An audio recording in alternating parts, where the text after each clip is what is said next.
and said, "Hello, handsome." And you replied, I mean, I don't know what the conversation was, but then the next sentence was, and you still went on to have ask for sex. And we are about to watch the parole hearing of a Maine man who was caught in 2021 by predator catchers. We have the full footage of the catch on YouTube. We'll put a link to that in the description below, and we'll play parts of it throughout the hearing. Go, Shawn. Everybody, Shawn's here to meet a family. I don't think you want him in your store.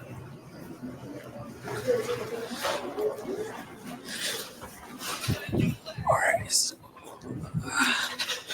This is not harassment. It's not harassment. Yes, it is. Well, you want to call the cops and let's see what happens? Why are you not saying anything to that? Let's call the cops and let's see. Where are you going, Shawn? This is not harassment. Let's call the cops and let's see what happens. You don't talk The to me, I'm cops. gonna embarrass you. The cops are very aware. Make sure you don't move your hands anywhere. Yeah, keep your hands out your pocket. He's here to meet a boy. I got The cops are very. What was that about? Bringing a jock strap? Wearing a job tag? Call the cops? Call the cops then. Call the You want cops. to call the cops? Tell her. Are you sure about that? Come on, tell her to call the cops.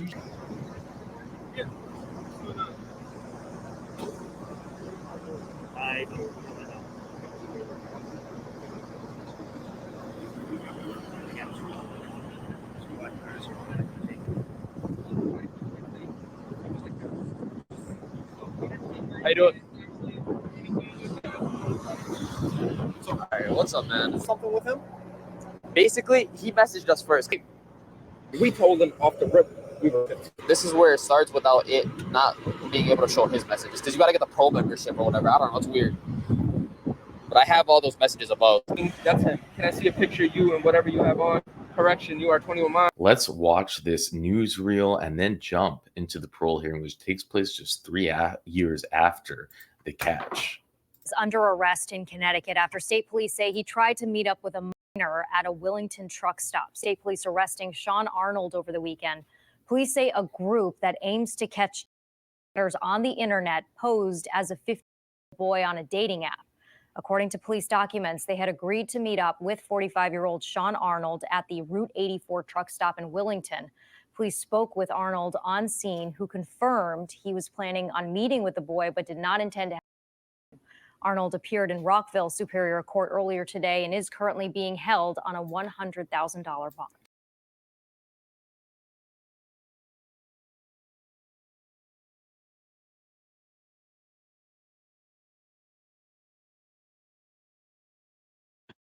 Sir, what's your name? Shawn Arnold. Okay, give me 1 second, please. Yep. This hearing is being conducted in consideration of the parole application for Shawn Arnold in Maine, 436771. He is serving a sentence of 10 years jail, 3 years to serve, followed by 10 years of probation for attempted risk of injury and enticing minor by computer. As of today, records reflect the parole eligibility date of March 18th, 2024. There is no victim input in this case. There is an offender accountability plan for the offender. It has been reviewed and shows the offender has completed the following programs. Track 1, utilizing the statewide collaborative offender risk evaluation system. The offender's overall score falls within the low range of risk for recidivism. okay. Utilizing the static 99R, the offender's overall score for such recidivism falls within the low moderate range. Mr. Arnold, this is your opportunity to express to the board why you believe you should be granted parole. You may begin. I've made a brief statement. Thank you. Everyone says that they want to go home. I actually need to go home. I lost my father this past day after Christmas. He was 82 years of age. This leaves my only surviving parent, my mom, who was 81. We have approximately 8 acres in the state of Maine. I live in Auburn, Maine. That's where I'm trying to go back home to, and she is my sponsor. My mom's not really in the best of health. Quite a few years ago, she had her left hip operated on, and right now her right hip is bone on bone, so she's in excruciating pain. I mean, she's able to get around, don't get me wrong, but it's 24/7 pain. So she So, definitely Mr. needs. Arnold, I'm sorry. It's okay. Go ahead, please. Mr. Arnold, a couple of things is we're live streaming, so we really, maybe not put all of your mother's Information out there. Also, we read all of where you came from and, and the loss of your father, and we, our condolences. However, what we want to hear from you today is why you are now suitable to be out in the community. Not why you want parole. Right, because we want you to want parole. You should want to go home. But why are you suitable for parole today? Okay, I misunderstood what was asked. I apologize on that. No problem. Well, Give that some thought. well, like I said, I did the program that was on the OAP. I learned a lot from it, that no matter where I'm at in the offending, there's always the ability to put the brakes on and go back. That there is no stage, except when you're actually doing the offense, that you haven't gone too far, that there's always the ability to, hey, wait a minute, this isn't right. I need to reevaluate and get out of the spot and get myself back where I need to be. Also, I learned that growing up, we really didn't express our feelings. We held everything in, and that's what I learned. And that's not healthy for me. I need to express myself, get my feelings out. So I definitely do plan on seeking mental health, either through, there's a website, I forget now what it's called. It's okay. But I've heard it through the different podcasts that I listen to. BetterHelp, that was the one. I do plan on doing that, seeking help through that. The only medications I take are for my high blood pressure. Mr. Arnold, again, we're live streaming, and we would like to protect your privacy and the privacy of your loved ones. So how about we ask you some questions, okay? Because we reviewed your file extensively, so there's really no reason for us to go over your whole history and all that stuff. We have specific questions related to your offense, okay? Okay. Best of luck to you, sir. Ms. Palmieri. Thank you, Madam Chair. So, Mr. Arnold, as the chair said, we've reviewed your file extensively. So, as I said earlier, we did read about the loss of your father, and that your mother does have a large piece of property in Maine, and it would certainly be beneficial for you to be there to assist with that. What am interested in is I want to clear up a couple of things first of all. So, in the offense, it's you in one place say that you didn't know that the victim was years old, and I know that you never went through and it was a sting operation. But let's clear it up. You knew the victim was or was going to be After a faction, yes. Okay. So at some point during that conversation, it was clear to you that you would be meeting with a Correct. Okay. And your intention was to have a relationship with that man, a physical relationship. Yes. Okay. All right. Because, there are a few different spots where you do say that was your intention. And then there's other areas where you're more vague or you deny that that's the case. So let's just put that all out. Okay. Because as you said, to move forward and to do well, you need to be honest. Right. With what you're at. I want to compliment you on the fact that I read the summary from your 32 weeks in treatment, and my note to myself is that you worked hard. It sounds like you really tried to figure out what you need to be doing in the community to remain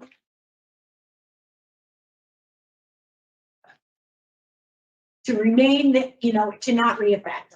Correct. The right words. So when I read the evaluation from the long-term program that you did, I guess my first question is, what did you think about that program? It was definitely well written, well administered.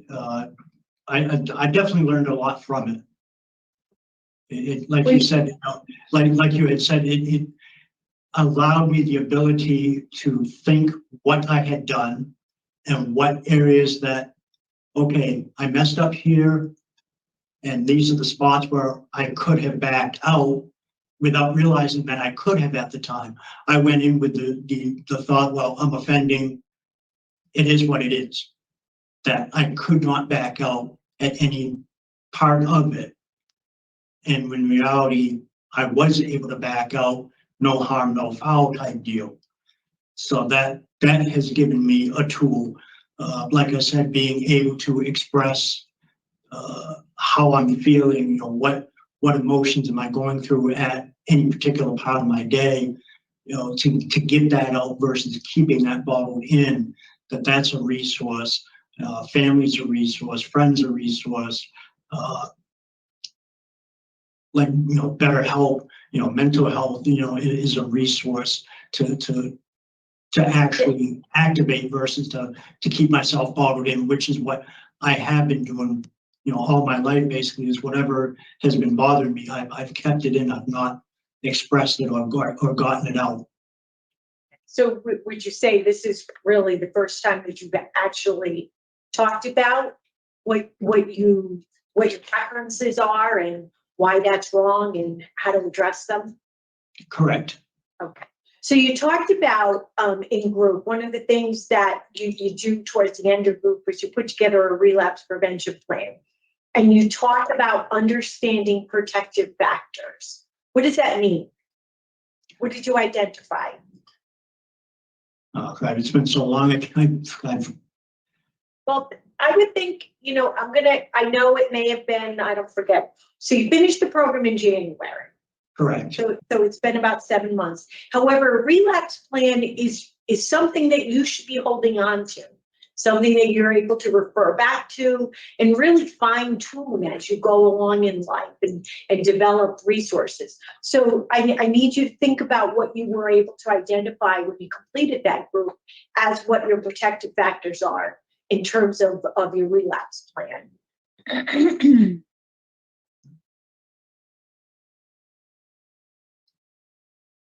What do you understand that are what your protective factors are? Of course, she kept all that material. She never handed it back.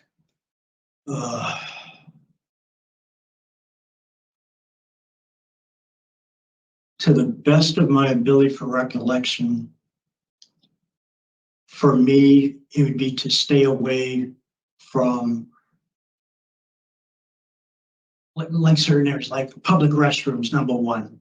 Okay, yeah, I might go to a restaurant or something like that and have to use the facilities. So, to go in, do what I need to do and to get out as quickly as possible, especially if there is a minor there or even comes in while I'm doing what I have to do. That's basically one that, again, I could be way off the mark, but to the best of my knowledge and understanding, that would be one of them. So let's think about it in terms of what are high risk situations for you in the community? Maybe we start there. Maybe that's better. Well, basically everything I do, I'm always around people, so I wouldn't have any specific areas that would be problematic for me. Mainly internet, where access to underage individuals being in chat rooms. That would be one of my factors right there. So basically staying away from chat rooms would be something that would be beneficial for me, at least for a while anyway, 6 months, a year, or whatever it might be. I just put a number out there. It doesn't have to be that. It could be longer than that, could be shorter than that. Could be forever. Could be that, like I said, that I just stuck a number out there just to, Is it trigger? basically, for me, being one of my major triggers is feeling loneliness, not being loved, accepted. That's one of my major ones. Even if I'm in a group of other people, I always feel like I'm not even there. But in reality, I am there. Just not. That's one of my major downfalls that I've always felt. Just Well, needing to. You do mention that those have been identified as some of your internal risk factors that you identified through group. I'm sorry, I didn't. So the summary that we have from your treatment, where you talk about what your internal risk factors are, what you just said, feeling Mhm. lonely, depressed. And I'm going to move it along by saying that when you talk about looking into mental health on release, that those are areas that you'll focus in on. Correct. Okay. You talked about having your mother as support in the community, and she has agreed to be your sponsor. What other supports do you have in the community, or what have you thought about in terms of developing some independent supports? Well, I also have other family members, several aunts and uncles and cousins that are supportive as well. I want to get back to work. I've even thought of starting my own business up. So, keeping myself active work-wise will definitely also be beneficial for not only myself but also the community. And to, if I can keep my mind busy, I'm not going to go off the path.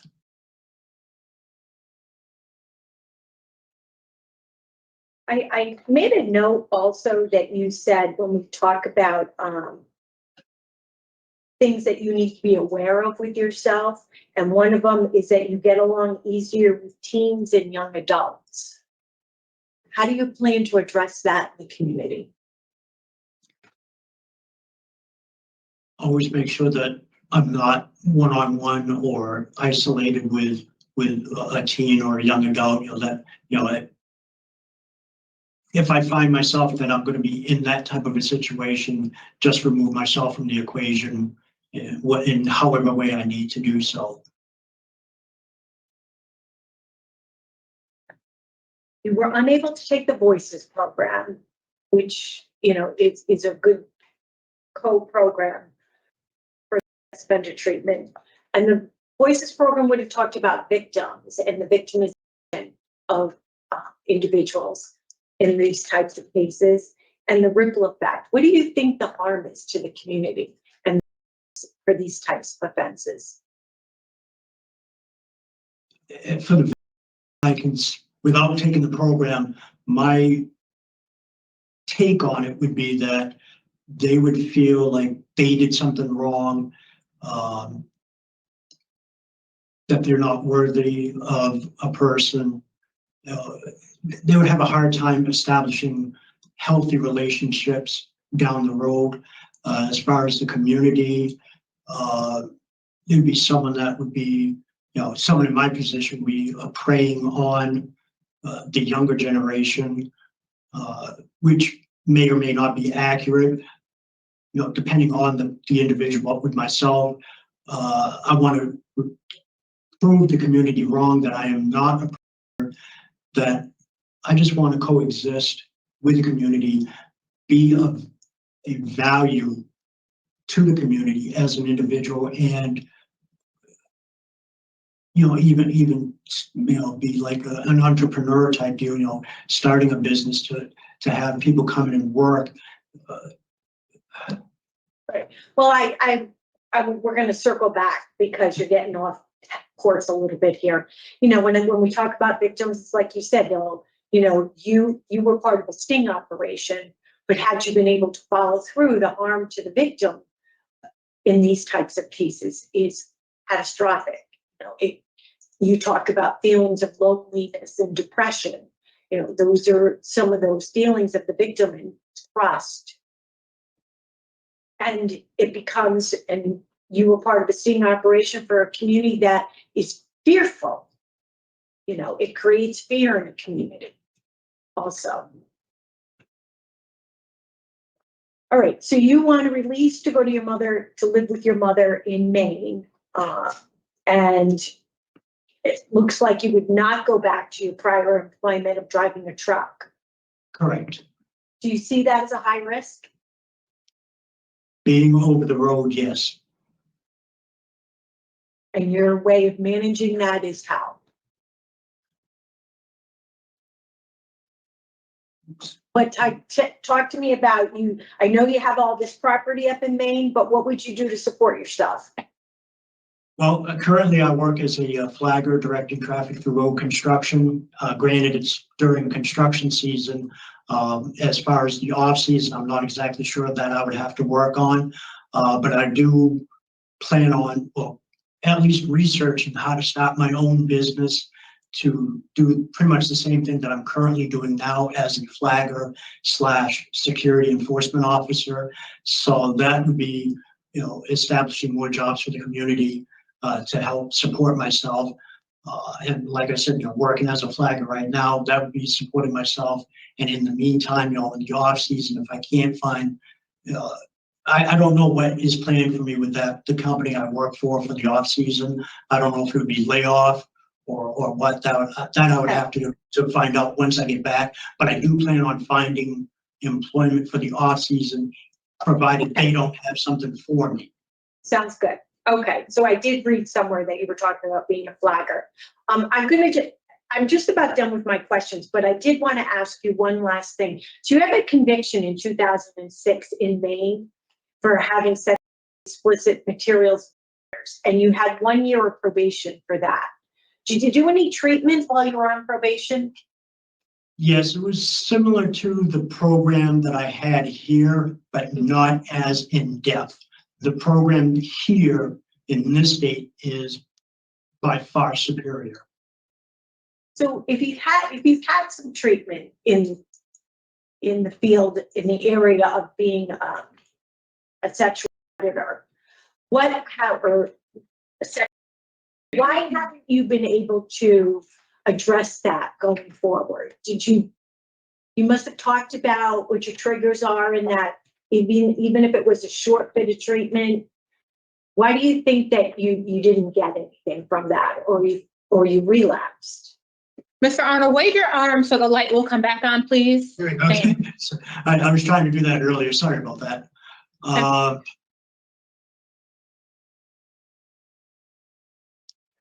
To get back to the question there, I think I just forgot, you know, the different steps that I could have taken.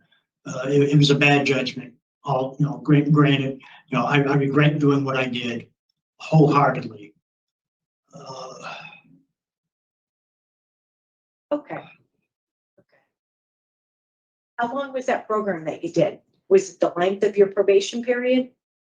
I honestly don't remember. If it wasn't the full amount of my probation, it was pretty close to. Was it group or individual? It was group. And whether or not you get parole today or not, you will be required to participate in treatment. And in Connecticut, you're on the registry for 10 years, second registry. I'm going to assume that there's probably something along the same lines required for the state of Maine, if that's where you are allowed to return to. Okay. All right, Mr. Arnold, thank you. Thank you, Madam Chair. Thank you, Ms. Palmieri. So, Mr. Arnold, what does your mother know about your offense? She knows pretty much everything. No, your phone's on. His phone's on. Call your mom. Call your mom. And tell her what you're here to do. Tell me pretty much everything, like what? That I was at a, you know, trying to meet up with a 50-year-old to have sexual. Okay. So explain to me why, when you were in group, you found it difficult to share, and that you like sought out the teacher to speak to them after or before class started. I've always had a hard time expressing myself in a group setting. I've always found it easier and more comfortable for a one-on-one situation. Okay, but you do understand that you'll probably have to participate in groups going forward? Yes, And, I'm getting a feeling that you're embarrassed by your charges, which I completely understand. But the only way to really combat this issue is being open and honest. And you'll have to have that conversation going forward, and it's going to be uncomfortable with several people because you're required to be on the sex offender registry for 10 years, and you have 10 years of probation to follow your sentence. So it's really important that you're open and honest. So I say all that to ask you, when did you learn that this person was 15? well, it was the same day conversation, so it's probably halfway through the conversation would be my recollection. Okay. And after, were you talking about before or after you learned that the person? I believe it was a combination of both. Okay. And so when you learned that he was 15, did you did you ask him if you guys could have, and that if he was okay with it? I believe so. Like I said, I really don't really remember the Well, exact. I tell him, I'm 15, turning 16 in July. Are you a police officer? No. Are you? No. Cool. Send me a bro. I'm sure you do remember because I pulled up your article. Well, there's several articles on the internet, and the second the person emailed, text you, and said hello, handsome, and you replied. I mean, I don't know what the conversation was, but then the next sentence was, "I'm 15," and you still went on to have ask for sex. And the issue is, Mr. Arnold, that just like I could type your name in the computer and pull up your information, everyone will be able to do the same thing. And you have to try to, again, this is a practice of open and honest discussion. It is what it is. You can't change it. The records are here, and it's important that you are honest. Listen, you're not going to be everybody's cup of tea, but if you really are true about wanting to address these behaviors, then you really have to at first accept the fact that this is what you did, and you made a statement when you were talking with my colleague about you could back out of something, like when you were in the middle of this whole thing, that you could have, you thought you couldn't back out, that you were so versed in it, I guess, immersed in it, I guess, that you couldn't back out. What made you think that? It was just, I really can't explain it. It was just a feeling that I had at the time that I couldn't, there was no backing out of what I did, that, I had to keep going, even though I don't really remember now. Well, I would say that it's something that you wanted. You knew that you could have backed out. The minute that he said he was 15, you could have said, yeah, you're not supposed to be in here, and delete. Could have said that, but that's not what you did. And you know the difference between right and wrong, and you knew that what you were doing was wrong because you had already been convicted for something similar in another state. And yet you were so excited, I would say, about the potential of what could happen, that you set aside all your morals, and it's unfortunate because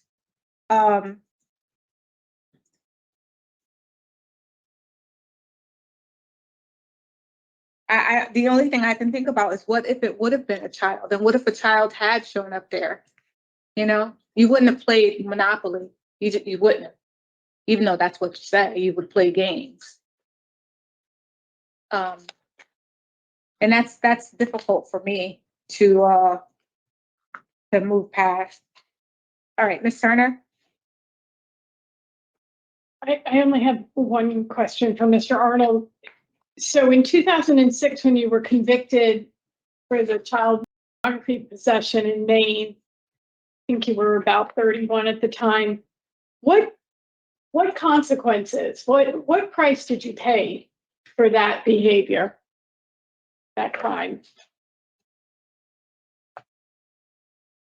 Well, at that time, I was heavily involved in the Boy Scout program. I actually made, I grew up in the scouting program, so I had to leave that. And that was a major blow for me because I learned so much, you know, in the BSA, that now that I could not give back to the program that the program had given to me, I had to leave that. So that was a major blow for me. And that was one of the major ones that I had to give up. The other one was not having a computer at the home, at least while I was on probation anyway.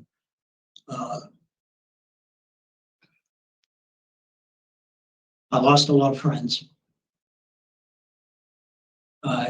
Even a family member turned their back towards me. Just the one? Just the one family member, yeah. You should count yourself lucky. Oh, believe me, I do. So aside from being ostracized from that one group, nothing more? No social consequences? Not that I can recollect.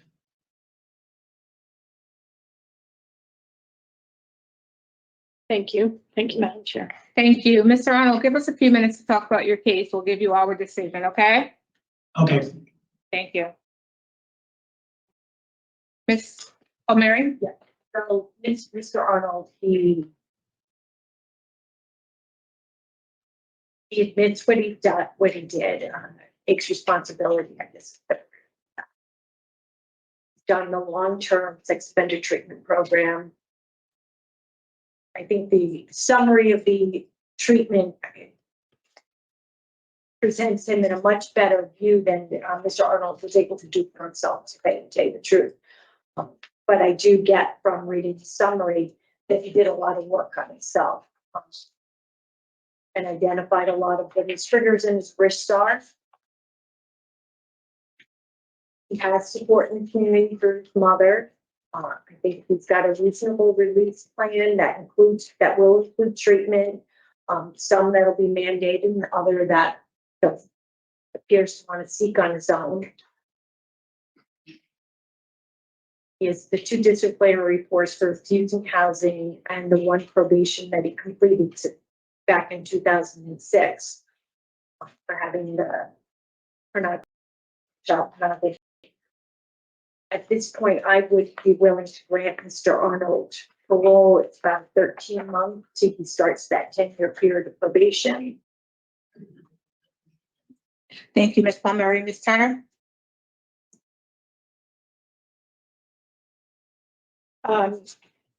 Certainly the unpleasant nature of this offender's behavior and his willingness to participate in the victimization concerning. I think it'll probably be closer to maybe a year by the time Interstate manages transferring his parole. And I'd rather have him go out to a higher level of supervision, handling this transition, and holding him accountable with the conditions that we're going to put in place, than to have him go out and be sentenced to probation here in Connecticut, where he may not, in fact, have any supports or structure. Thank you, Ms. Turner. So I'd like to prior case that we just had, I have primarily all aggravating factors in this case. So I will not be able to support his request for discretionary parole, but I do understand why the two of you would he has taken the appropriate programs, and the increased level of supervision would provide public safety. So the conditions that I did have nonetheless were problem sex behavior treatment, no contact with minors, enhanced monitoring, porn restriction. Do we want to do that? I did. Okay, because of prior conviction Yep. and some admission. and the halfway house because he wants to go to Maine. Anything else? I think mental health evaluation and treatment, I know he's one and I know he's supposed to get it on his own, but it seems to me that it would be beneficial. Okay, is there anything else? No. Okay, I move that Shawn Arnold 436-771 be granted discretionary parole on or after today's date, July 8th, 2024, with the following conditions. In addition to the standard parole condition, you are to have no contact with minors. You'll participate in problem sexual behavior treatment in the community. You'll also receive a mental health evaluation and treatment as deemed necessary. You will have enhanced monitoring on your devices, and also there's a restriction for pornography as a condition. You will you ask to be released to Maine, so it takes a little time for that. So we're going to put the halfway house condition on, and you'll be paroled to Maine. Did I say everything, ladies? Yes. Is there a second? Second. All in favor? Aye. No, I'm sorry. All in favor? Aye. Thank you. All opposed? Aye. All right. So, Mr. Arnold, this is the majority decision. You'll receive all of this in writing. We wish you the best of luck, sir. Okay, so just confirming I have been approved. You are by Okay, a thank you majority very- decision. Yep. Okay, thank you very much. Have a wonderful day. You too. Wow. So let's unpack this. Now they granted him a year and 2 months early. His full term date was September 18, 2025. This hearing was July 8th, 2024. So I don't know if we have to harp on the idea that he was released early. I do like that. I believe it was Turner who dissented and said no. We just have to send the message. This is his second offense. The first one that he's caught for, and the information that Richard provided in Maine was, they said that the images they found was under the age of 14. You always, I at least go there and say, if someone's caught in these sting operations, maybe it's a crime of opportunity. You can see he's totally, he looks like right out of the guys that you see at the Chris Hansen stings. They all have this kind of look and the social awkwardness but when you have the affirmation, the facts that he has a prior offense and that it's under that age, you know that there's a much deeper issue. There's a much larger problem here and then you find out that he was a Boy Scout instructor. He was a boy. That's what he was doing until he was caught. Are you kidding me? The proverbial hen in the hen house? Hen in the hen house. Fox in the hen house? I mean, I know it's no surprise to us. This is already, the idea of these organizations that they attract the predator is no surprise to us anymore. We all know that by now. But that a judge only gave him probation for 1 year, when you see that it is a man that put himself in the situation to prey upon others, and he gets caught with those images, and he gets probation in just 1 year. A man who's a truck driver, which we see so many felons are truck drivers because it creates opportunity.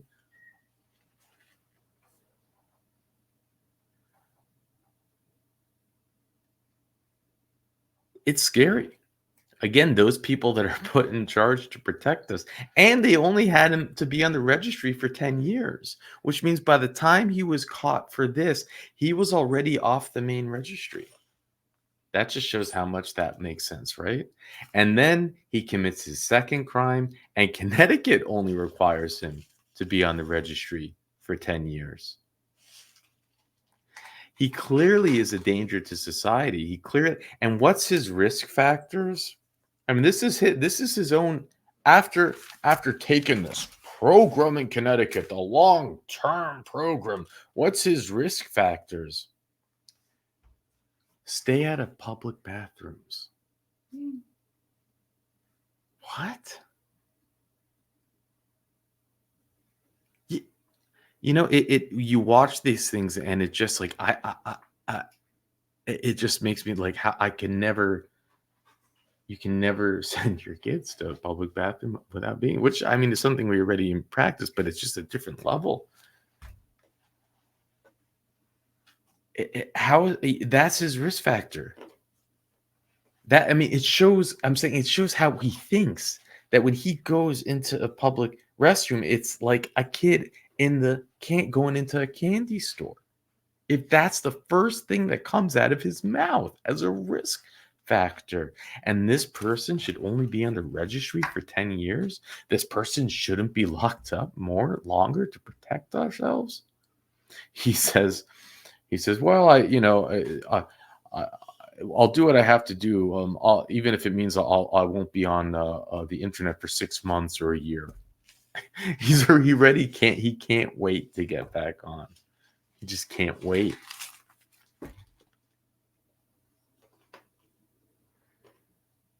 He likes to hang out with teens and young adults.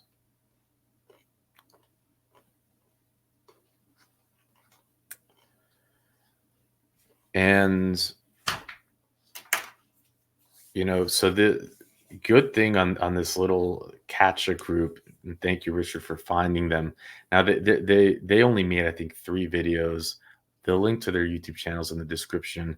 We tried to contact them. They don't have any email address. Reach out to Bryden, who knows like 6 or 7 catch-a groups on the East Coast.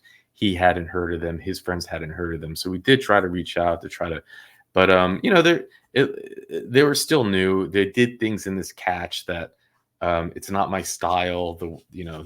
The way they were, I would have done the same thing at their age. You get worked up, you're excited. These things come with time and practice. So I'm not gonna, but just sharing with you my personal preference after seeing it is I like more of the when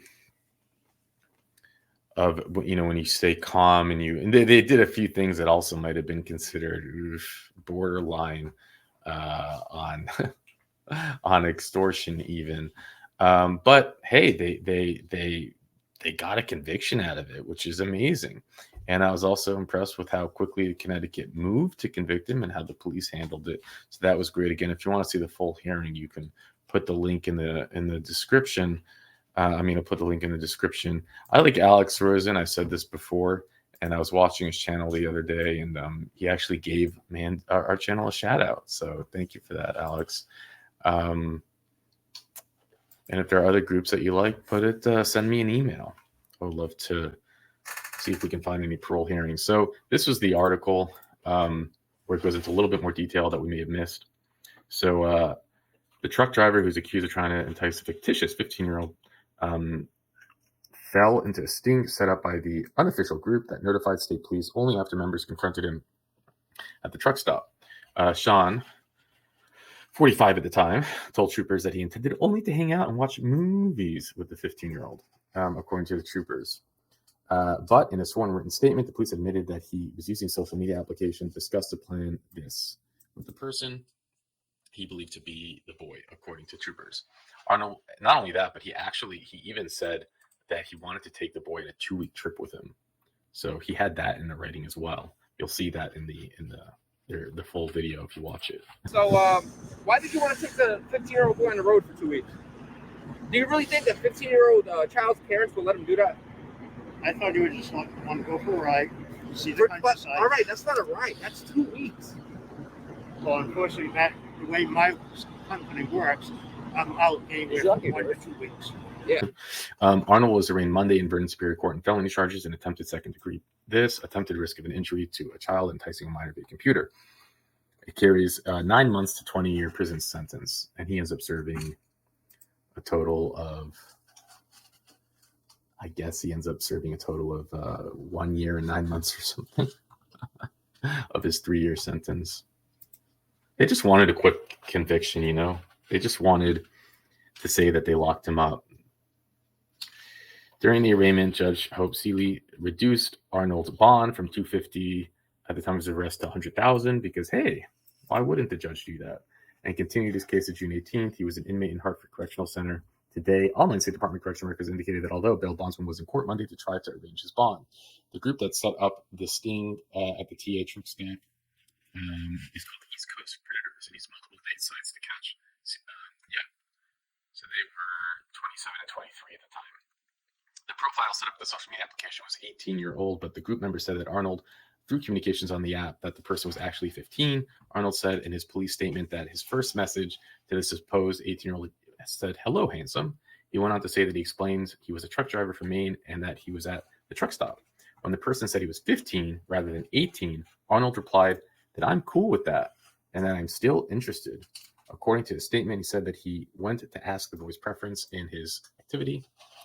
He said that he then asked the person if he wanted to have with him, and he received a reply, "I think we can try." Arnold said that the person went on to talk about how he had to be home by 8 p.m. because his parents would be back by 9:30 to 10, and that he was using a ride-sharing app to get to the truck stop. You know, it's interesting how he immediately confessed to the police. He immediately gave them a statement. Of course, if he had just said attorney, if he had even gotten his truck and just drove away, I doubt they would have continued the investigation. But we do see this so often that many of these people, their brains are wired a little bit differently, and they do confess right away. And I don't believe for a moment that it's about doing the right thing. I think it's just the way their brains are wired. That's my personal opinion. But man, this is why we do this. I love it. I just love the idea that, you know, there was this, it's not a fad. Maybe some wanted it to be a fad, but certainly a trend started by I think the real OG Chris Hansen, the GOAT, and it has grown into something much, much bigger where there are all these smaller groups that are doing catches. And now, a bunch of years later, we get to actually see the parole hearing. We get to see the sentencing. And hey, you know, in a few years' time, we may do his revocation hearing or have another news story on him. I don't believe for a second that they have the ability to stop themselves, to control themselves. It's just about how long or when they get caught. That's my opinion. And with that, I'll let you go. I'm just here on FaceTime. Me and my partner couldn't link up, but I just want to give you guys an update. We did get a call from the State Police Department, I think Troop C. Shawn was locked up. They went and searched his truck and everything else, and he got hit with about 3 charges: luring, enticing a minor, and a few other ones. I forgot what the cops said, but he's on a $250,000 bail as of now. It might go higher, but yeah. It's crazy. I can't believe that this happened, and because usually I don't ever see these predators getting arrested right on spot. So seeing this, it's bro. Seeing that actually was nice, and it makes you want to keep doing this kind of stuff. Exactly. You want to see them get arrested. Exactly.